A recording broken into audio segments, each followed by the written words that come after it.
Fala, meus queridos, como é que estão? Tranquilos? Você sabe o que é uma autarquia interfederativa? Não! Cuidado, porque esse assunto pode estar na sua próxima prova e isso pode fazer a diferença entre você ser o próximo aprovado ou não. Eu sou o Cristiano de Souza, professor de Direito Administrativo, que muita frequência na minha rede social, na minha fanpage, no meu perfil, no meu blog Cristiano de Souza, lá no meu canal no YouTube, no Instagram e agora aqui em podcast na plataforma SoundCloud. Procurando por Professor Cristiano de Souza, você encontrará diversas outras informações e dicas importantes para o seu concurso. É um prazer enorme ter você aqui e hoje o tema do nosso conteúdo, da nossa dica aqui hoje, é sobre autarquias e as suas espécies. Um tema muito importante, vem derrubando muita gente legal e vem impedindo muitos candidatos de chegar exatamente aonde eles querem chegar. A estabilidade do serviço público, a tranquilidade de poder estar em casa com a sua família, construindo um futuro legal. E uma questão dessa não pode impedir você de ter essa conquista, de ter a estabilidade realmente do cargo.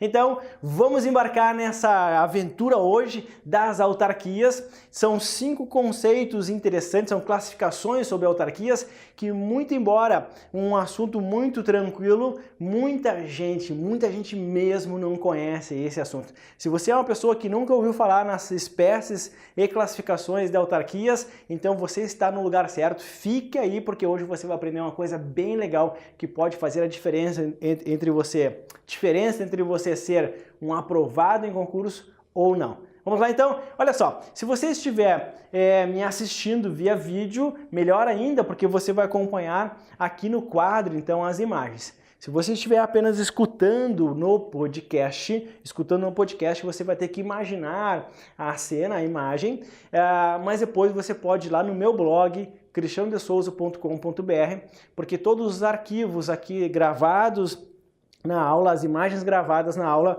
eu coloco lá no meu blog para que você possa baixar esses arquivos e montar o seu esquema, o seu material, tá certo? Vamos lá então, olha só. Quando eu falo em autarquias, você tem que se lembrar que a autarquia é uma pessoa jurídica da administração indireta. Olha só, a autarquia é uma pessoa jurídica da administração indireta. E é uma pessoa jurídica de direito público, tá certo? Então, quando a gente fala sobre autarquias, é uma pessoa jurídica da administração indireta de direito público. Eu sei que você sabe que nós temos as outras pessoas jurídicas da administração indireta, que nesse caso seriam as fundações públicas, as empresas públicas e a sociedade de economia mista. Mas hoje nós vamos focar só aqui nas autarquias. Quando eu falo então em espécies, eu tenho que falar em 5 espécies. Pessoal que está apenas escutando em SoundCloud, lá na questão do nosso podcast, preste atenção, 5 espécies. A primeira espécie, a conhecida como autarquia. Autarquia comum ou autarquia em regime especial. Somente autarquia. Autarquia comum ou regime especial. Depois, segunda espécie, autarquia fundacional. Terceira espécie, autarquia territorial. Quarta espécie, autarquia profissional. E a última espécie, a autarquia interfederativa.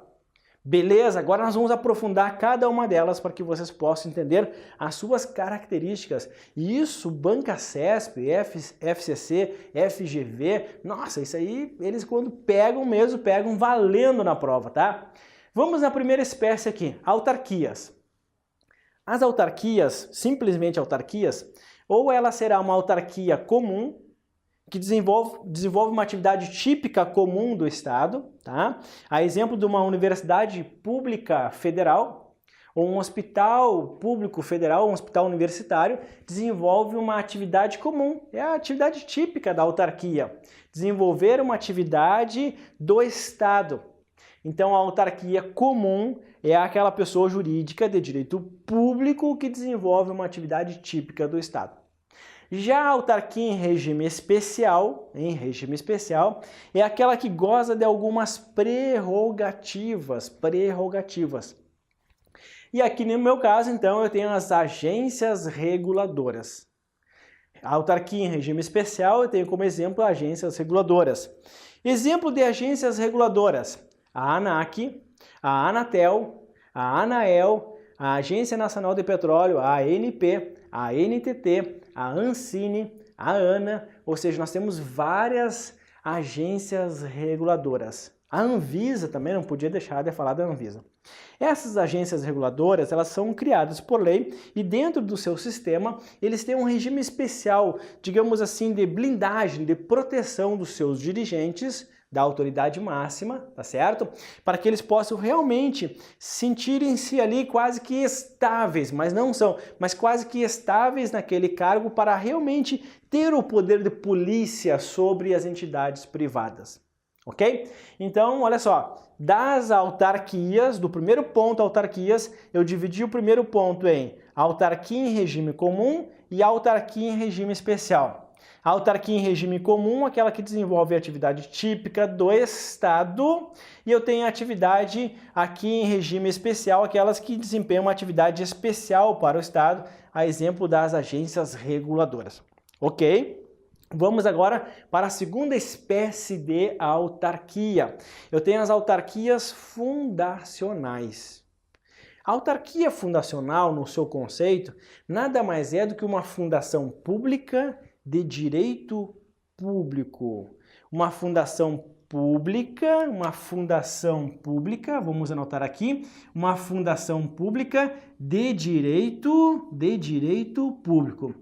Vocês sabem que o conceito de fundação pública original, pelo Decreto-Lei número 200 de 67, é que a fundação pública é de direito privado. Este é o conceito de 1967.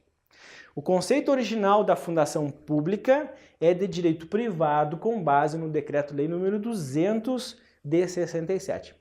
Ocorre que o Supremo Tribunal Federal, ao julgar algumas situações excepcionais, entendeu que algumas fundações públicas foram criadas exatamente igual a uma autarquia, desde o seu processo de criação e inclusive no exercício das suas atividades. E aí o Supremo Tribunal Federal, num julgado, ele disse o seguinte: muito embora a fundação pública esteja lá constando como de direito privado, ela desenvolve uma atividade muito mais próxima de uma autarquia. E, portanto, nós vamos considerar ela como uma fundação autárquica.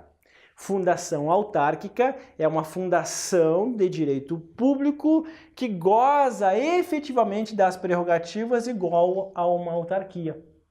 Então, o nome autarquia fundacional ou fundação autárquica são termos equivalentes, que significam dizer que é uma fundação de direito público que goza então dessas prerrogativas da Fazenda.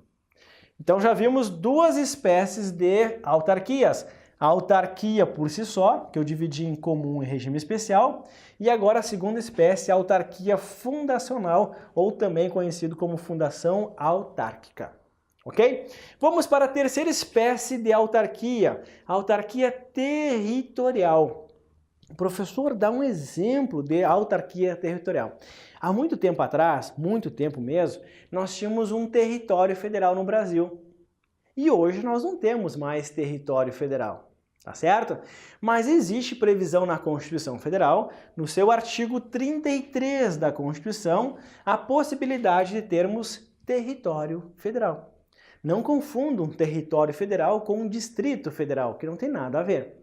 Então, é possível termos território federal no Brasil, tá certo? E se tivéssemos território no Brasil, esse território seria considerado uma autarquia federal. Ah, professor, que legal, então. Se nós tivéssemos um território federal, seria ela uma autarquia federal, sim. Seria uma pessoa jurídica de direito público, autarquia. E, portanto, o nome é autarquia territorial. É um pedaço do território brasileiro, do território nacional, e que lá, em vez de ser um estado, naquele território, em vez de ser um estado, bem da verdade, aquele território é uma autarquia. É uma autarquia territorial, tá certo? Vale a pena dar uma olhada no artigo 33 da Constituição Federal. Aqui nessa autarquia territorial, eu tenho quase certeza que muita gente boa não sabia, tá certo? Quarta espécie de autarquia. Quarta espécie de autarquia. Autarquia profissional, ou também conhecido como autarquias de classe. Autarquias profissionais ou autarquias de classe, também conhecido como autarquias cooperativas. Por quê? Porque elas representam entidades de classe. Quer ver uma coisa? Conselho Regional de Medicina. O Conselho Regional de Medicina é uma autarquia federal. É uma pessoa jurídica de direito público e tanto é que existe concurso para o Conselho Regional de Medicina e o regime é estatutário pela Lei 8112. Tá certo? Os demais conselhos, todos serão autarquias, tá certo? A exemplo do Conselho Regional de Enfermagem, do Conselho Regional de Fisioterapia, do Conselho Regional de Contabilidade, do Conselho Regional de Educação Física, eles representam uma classe, uma entidade, portanto o nome é autarquia profissional. O único cuidado que vocês devem ter nesse ponto é quanto à Ordem dos Advogados do Brasil, a OAB. A OAB representa a classe dos advogados, e que por sinal é a classe que eu pertenço. Só que a OAB, num julgamento do Supremo Tribunal Federal, ela foi considerada uma autarquia sui generis. O que é uma autarquia sui generis? É uma autarquia diferente. Ou seja, a OAB, muito embora seja classificada como uma autarquia profissional, ela não segue todas as regras de direito público. Tanto é que não existe concurso público para ingressar como servidor público na Ordem dos Advogados do Brasil. Tá certo? Por quê? Porque ela é uma entidade sui generis. E a última espécie que nós temos de autarquias são as autarquias interfederativas. Interfederativa está dizendo então que é interfederação, entes da federação se comunicando. E isso surge através de uma lei especial, que é a Lei 11.107 de 2005, que é a chamada Lei de Consórcios Públicos. A Lei de Consórcios Públicos. Vamos entender um pouquinho o que é o consórcio público. Consórcio público nada mais é do que a formação de entes públicos buscando um assunto em comum. Pode dar um exemplo, professor? Claro, olha só. Imagine que de repente a União queira, juntamente com o Estado, vamos colocar aqui um Estado do Rio Grande do Sul, e juntamente com o município de Porto Alegre. Vejam que União é um ente público, Estado do Rio Grande do Sul também, município de Porto Alegre também.